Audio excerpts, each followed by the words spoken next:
વીજળી સામે earthing screen પ્રોટેક્શનની મર્યાદાઓ જણાવો. તો તે ખૂબ જ ઉચ્ચ ઉર્જાવાળા વીજળીના પ્રહારોની અસરોને સંપૂર્ણપણે દૂર કરી શકતું નથી. પ્રારંભિક સેટઅપ ખાસ કરીને મોટા સબસ્ટેશન માટે મટીરિયલ અને મજૂરીને કારણે ખર્ચાળ હોઈ શકે છે.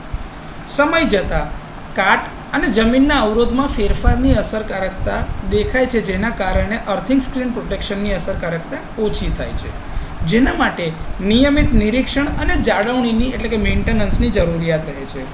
તે મુખ્યત્વે તેના દેખીતા વિસ્તાર એટલે કે સબસ્ટેશનની અંદર જ રક્ષણ પૂરું પાડે છે, લાંબી ટ્રાન્સમિશન લાઇનનું પ્રોટેક્શન કરતું નથી.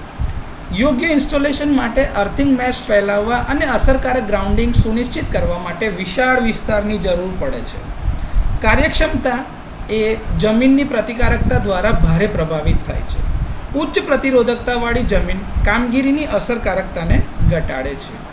અન્ય સિસ્ટમ સાથે સંકલનની જરૂરિયાત રહે છે, કારણ કે તે ઘણીવાર સંપૂર્ણ સુરક્ષા આપવા માટે સર્જ એરેસ્ટર, શિલ્ડિંગ વાયર અને ગ્રાઉન્ડિંગ રોડની સાથે ઉપયોગમાં લેવાય છે. તો વીજળીના ઝટકા સામે અર્થિંગ સ્ક્રીન પ્રોટેક્શનની આ થોડી ઘણી મર્યાદાઓ છે.